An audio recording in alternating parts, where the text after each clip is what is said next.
우리가 하나님 앞에 믿음을 가지고 나갈 때에 하나님께서는 이 땅의 모든 일들을 하나님이 하셨음을 보여주시는 것이 하나님의 계획이고 하나님의 방법이신데, 여러분 생각을 해보세요. 기도를 하라고 하신 하나님께서 그 기도를 통해서 하나님의 전지전능을 나타내시고 그 기도를 통해서 하나님 살아계심의 그 존재를 증명하시는 것이 기도인데, 사람들이 기도하지 않고 무조건 형통만 하고 기도도 하지 않고 하나님 앞에 나의 문제를 내려놓고 하나님 도와달라고 요청하지도 않았는데 내가 잘 되기만 하면 그 사람은 하나님을 믿을까요? 안 믿을까요?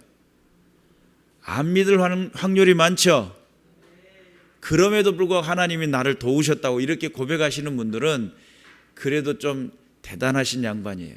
의지적으로 깨어있는 분이에요. 그러나 대부분 많은 사람들이 내가 기도도 하지 않았는데 내 삶이 형통이 되고 기도도 하지 않았는데 내 문제는 인생 속에 문제라고 경험해 본 적이 없어. 모든 것이 다 잘 풀리고 이렇게 한다면 그 하나님에 대한 필요성을 느끼겠는가?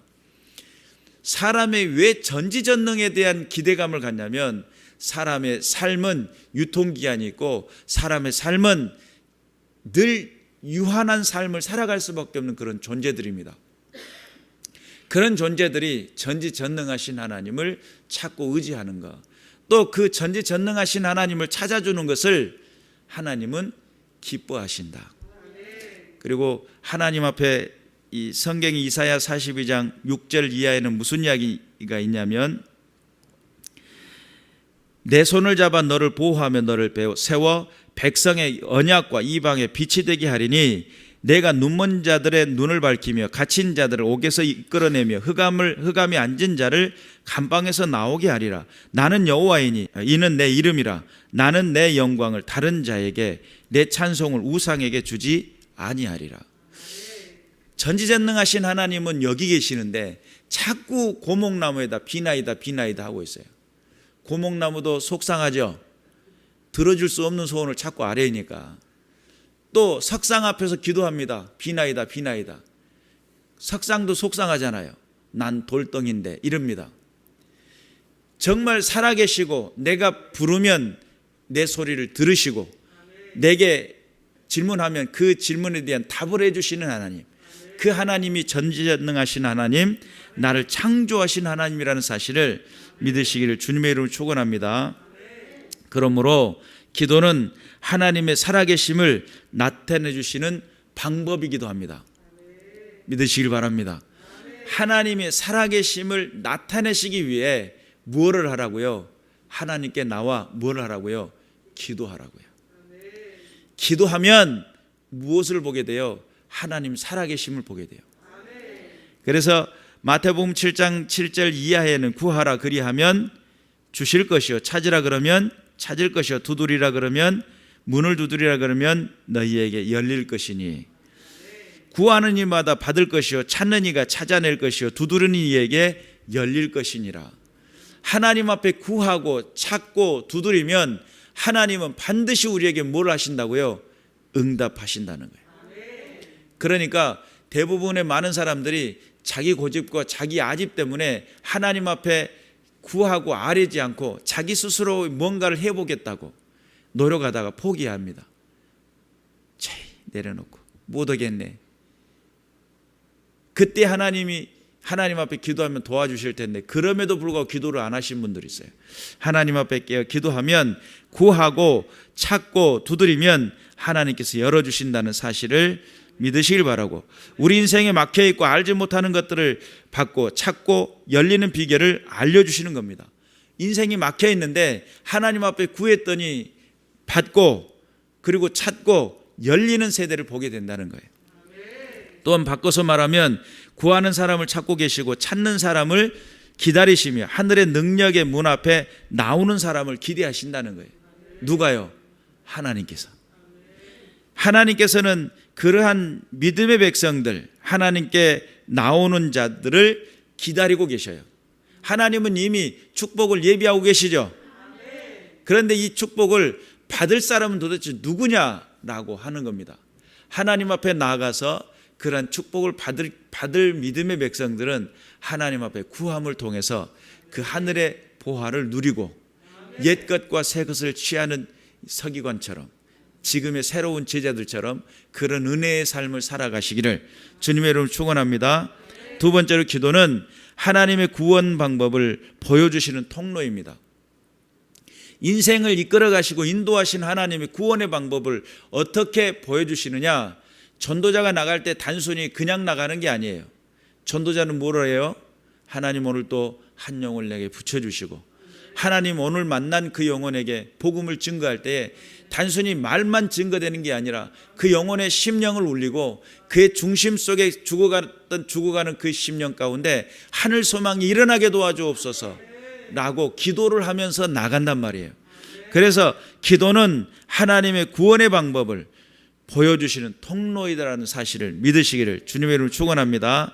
오늘도 예레미야 33장 3절에 보니까 2절부터 3절에 보니까 이를 행하시는 여호와 그것을 만들며 성취하시는 여호와 그 이름을 여호와라 하는 이가 이와 같이 이르시되 너는 내게 부르짖으라 내가 내게 응답하겠고 내가 알지 못하는 크고 은밀한 일을 내게 보이리라. 그러면 하나님께서 크고 은밀한 일을 뭐하고 계셨어요? 준비하셨다는 거예요. 이미 준비하셨다는 거예요. 그러면 뭐하는 사람들에게? 부르짖는 사람들에게 이 크고 놀라운 사건에 대한 이야기를 하고 있을 때에 여호와라고 하는 예호바라고 하는 히브리 말은 자존자 이런 뜻을 가지고 있어요. 축복도 심판도 행하시고 성취하시는 여호와 역사의 주관자이시면서 명령을 하시는 여호와 자존자시라는 거예요. 하나님께서 모든 것을 행하시고 축복하시는 우리가 이 성경을 통해서 깨달을 수 있는 부분 중에 한 사실은 예레미야가 살고 있었던 그 시절입니다. 예레미야가 살고 있었던 그 시절은 하나님의 진노가 극에 달아 있었던 시절인데 바벨론을 통해 가지고 너희는 멸망할 거다. 이것을 예언하고 있는 사건인데 사람에게 찾아오는 것은 이 교만함이라고 하는 것은 뱀이 머리를 들듯이 교만함이 일어납니다. 나는 평범하고 평상시에 겸손했고 괜찮다라고 생각을 했는데 여러분 뱀이 머리를 들 때 바닥에 엎드렸을 때는 뱀인지 잘 몰라요. 왜냐하면 이게 주변 보호색을 떼고 있어가지고 잘 모르는데 싹 머리를 들면 이게 뱀이구나 알게 되잖아요. 교만은 어떻게 찾아오냐면 뱀이 머리를 들듯이 교만함이 싹 하고 일어나는 겁니다. 그런 상황 속에 의로운 사람 히스기야라고 하는 왕이 있었어요. 이 사람이 하나님 앞에 정말 산당도 폐하고 하나님 앞에 우상들을 척결하고 종교 개혁을 일으켰으며 하나님의 거룩한 뜻을 일으켰던 히스기야 왕. 그가 죽게 생겼는데 하나님 앞에 기도를 합니다. 한 번만 살려달라고. 그리고 그가 생명의 연장을 하면서 낳은 자식이 므낫세라고 하는 왕을 탄생합니다. 예레미야 1장 2절과 3절에 보니까 아몬의 아들 유다 왕 요시야가 다스린 지 13년이면 요시야 왕이 21세 정도 8살부터 시작을 했으니까 21세 정도 되는 나이입니다. 여호와의 말씀이 예레미야에게 임하였고 요시야의 아들 유다의 왕 여호야김 시대부터 요시야의 아들 유다의 왕 시드기야의 11년 말까지 곧 5월에 예루살렘에 사로잡히기까지 임하니라. 예레미야가 활동했던 시장이 대략 한 40년인데 그 40년 어간에 지금 요시야 왕이라고 하는 왕이 있었다는 거예요. 그 전에 요시야 왕의 아버지가 아몬이었고 아몬의 아버지가 므낫세였고 므낫세의 아버지가 히스기야 왕이에요. 그런데 그런 측면에서 이 교만함이라고 하는 것이 히스기야에게 한번 찾아왔고 그 다음에 그 아들 생명이 연장된 다음에 낳은 아들 므낫세가 12세부터 시작을 해갖고 55년을 통치합니다. 아몬은 22세에 시작을 해갖고 2년 통치를 하고 역모가 일어나가지고 암살을 당해 죽습니다. 그리고 요시야 왕이 8살부터 시작을 해가지고 31년을 통치합니다. 므낫세의 죄가 얼마나 극렬했던지 아합의 길을 따랐다라고 성경은 기록합니다. 그러니까 그 아합의 길은 정말 하나님 앞에 하나님 자체를 떠나버리는 유다에서는 유다라고 하는 이스라엘이라고 하는 다윗의 후손이라고 하는 유다 그 남유다의 왕국은 철저하게 하나님을 섬겨야 되는 그런 나라였는데도 불구하고 아합의 길을 따랐던 그 므낫세의 죄를 하나님이 잊지를 않는 겁니다. 그들을 진멸하기로 작정했던 거예요. 그러다 보니까 그 진멸하기로 작정했었던 그 사건의 그 어간에 누가 활동을 했냐면 예레미야라고 하는 선지자가 활동을 했어요. 그런데 오늘 이 본문에 우리가 함께 읽었던 일을 행하시는 여호와, 그것을 만들며 성취하시는 여호와, 그 이름을 여호와라는 이가 이와 같이 이르시되라고 하니까 복을 주고 계시잖아요. 너는 내게 부르짖으라. 내가 내게 응답하겠고 내가 알지 못하는 크고 은밀한 일을 내게 보이겠다라고 하니까 복을 주시는 장면인데, 만약에 남유다 그때 그 사람들이 전체가 회개를 하고 돌이켰다면 바벨론 포로는 그 기한이 아주 멀리 뒤로 밀려졌을 거예요. 언제가 될지 모르겠지만. 그러나 왕으로부터 많은 사람들이 하나님을 떠나 있는 그 자체 가운데 하나님 앞에 돌이키는 사람들이 없었어요. 그때의 하나님은 예레미야를 통해서 끊임없이 심판에 대한 경고를 합니다. 심판할 거야. 몇 년 동안이요? 40년에 가까운 세월.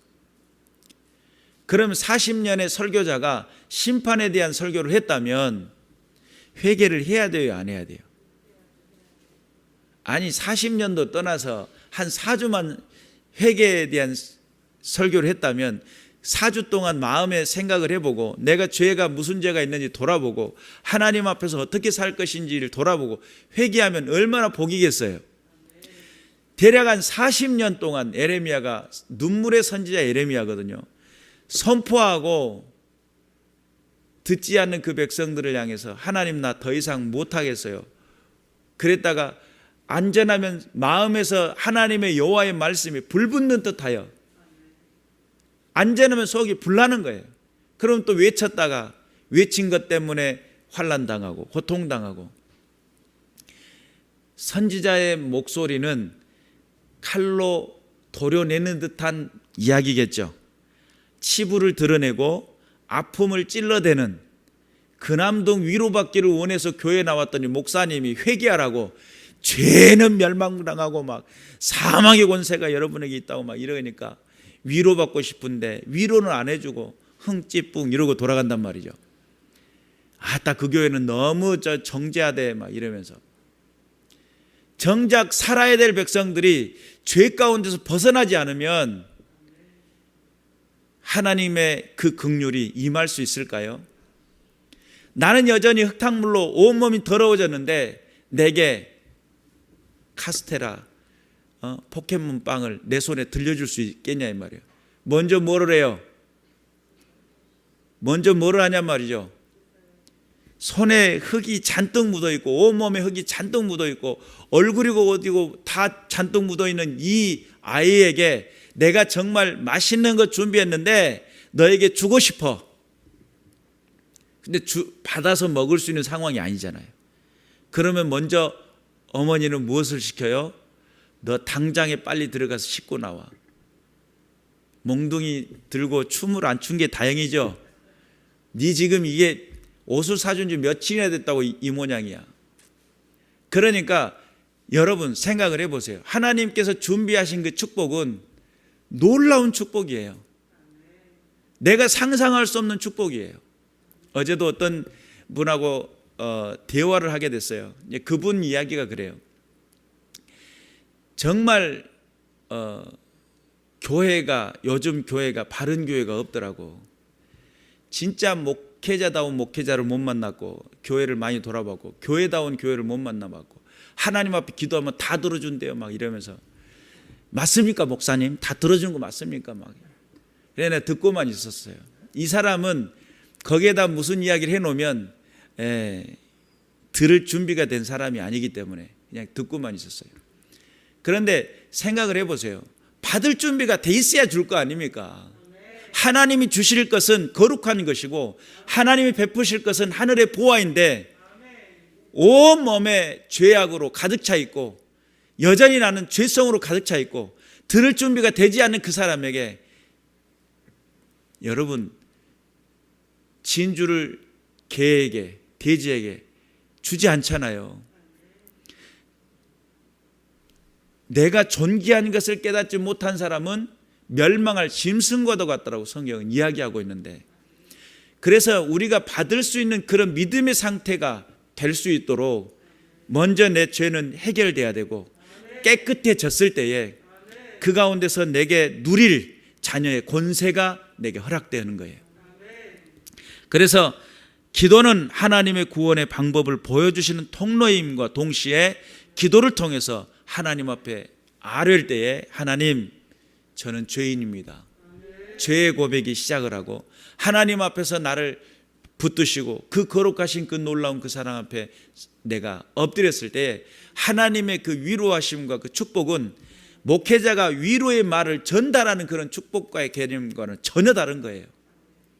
성령의 내주하심을 통해 죄의 문제가 예수 그리스도의 보혈의 피를 통해 죄의 문제가 해결이 되고 예수 그리스도가 믿어지며 하나님의 자녀의 권세를 가졌다라고 하는 확신이 들었을 때에 찾아오는 그 밀려오는 세상이 알지 못한 참된 평강이 있어요. 거룩함 속에 나타나는 평강이에요. 하나님이 내게 안전한 지대로 안전지대로 불러주시는 평강이에요. 그런 평강의 은혜가 있으시길 바라고. 여러분, 순서가 있어요. 구원에도 순서가 있단 말이에요. 막 옷 입고 겉에다가 팬티 입어봐요. 그런 사람들은 슈퍼맨이죠. 배트맨이나 슈퍼맨이 겉에다 팬티 입고 다니잖아요.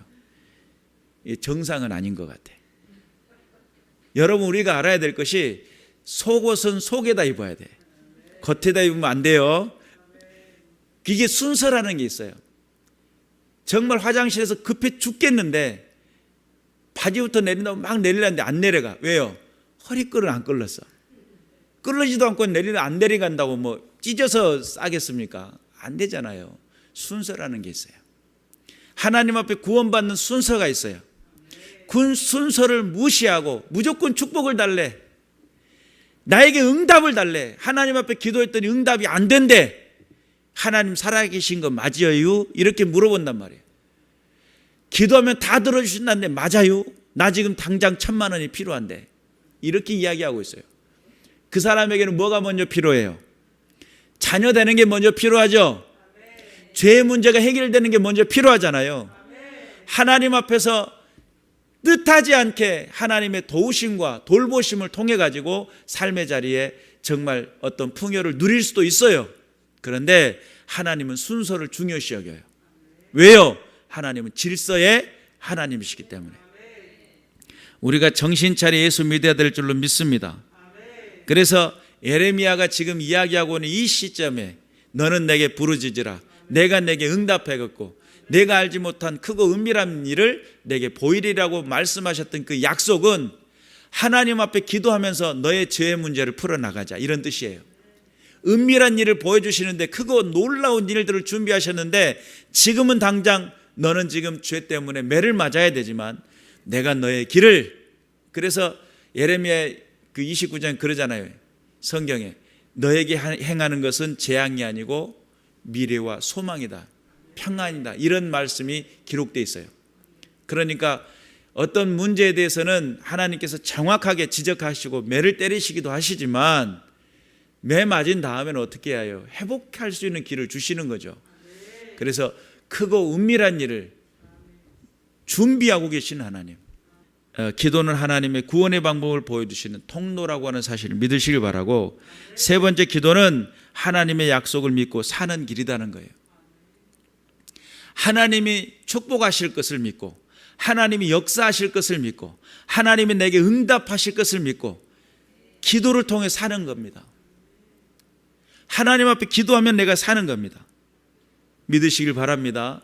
여러분, 성경에는 우리의 상식에 맞지도 않는 그런 이야기들이 간혹 있어요. 예를 들면 이런 겁니다. 모세가 광야에서 이끌어갈 때 불평불만하니까 불뱀이 나왔고 사람들을 물어버렸어요.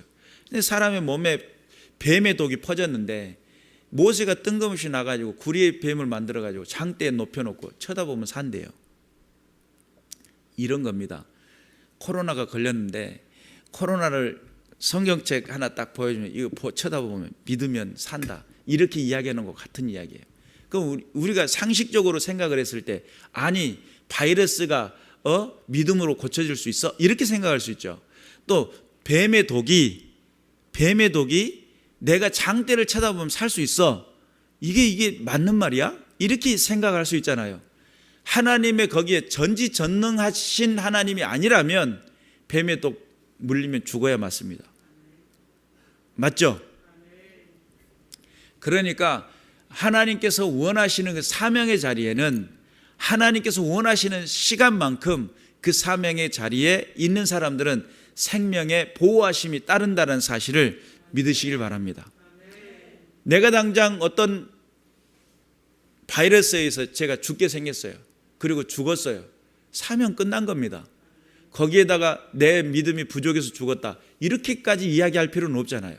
그러나 하나님께서 내게 원하시는 뜻이 있고 계획이 있다면 살아날 수 있는 방법이 있는 거죠.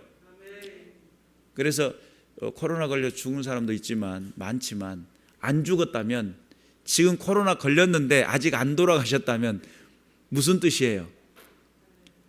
하나님께서 원하시는 삶이 아직 남겨 있는 거예요.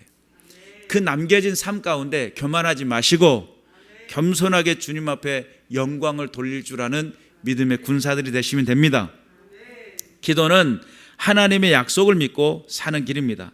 그래서 마가복음 11장 24절에 보니까 내가 너희에게 말하노니 무엇이든지 기도하고 구하는 것을 받은 줄로 믿으라. 그리하면 너희에게 그대로 되리라.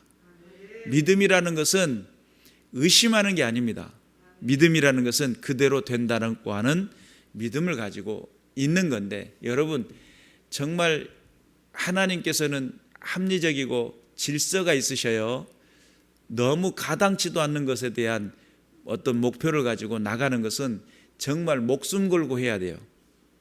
이해가 되셔요? 내 수준을 분수에 지나친 것들을 구할 때는 진짜 목숨 걸고 도박장에서 이야기한 것처럼 올인을 하고 나가야 돼요. 그런 정도의 각오면 응답을 받을 수 있을지 모르겠어요. 그런데 이건 하나님께서 원하시는 뜻이고 하나님께서 기뻐하시는 방법이다라고 하는 확신이 있을 때는 담대함을 가지고 기도하시며 나가시길 바랍니다. 이 세상에 한 사람이 예수를 믿는 거, 이건 기적 중에 기적인데 그 중심 속에 예수를 경험하고 예수님 안에 나와 하나님의 자녀 되기까지는 정말 중요한 하나님의 백성 된다는 건 쉬운 일이 아닙니다. 그래서 그런 기적의 역사가 일어나기 위해서는 우리가 무엇이 필요하냐면 하나님 도와주세요. 하나님 열어주세요. 하나님 축복해 주세요. 하나님 도와주세요. 이런 기도의 중보의 기도들이 살아나야 될 줄로 믿습니다. 그래서 기도는 하나님의 약속을 믿고 사는 길이고 기도는 하나님의 구원의 방법을 보여주신 통로이기도 하며 기도를 통해서 하나님의 살아계심을 보여주고 나타내시는 사건이라는 사실을 믿으시길 바라고 어두워져가는 이 세대 속에 하나님께만 영광을 돌려드리는 믿음의 군사들 되시기를 주님의 이름으로 축원합니다. 기도하겠습니다.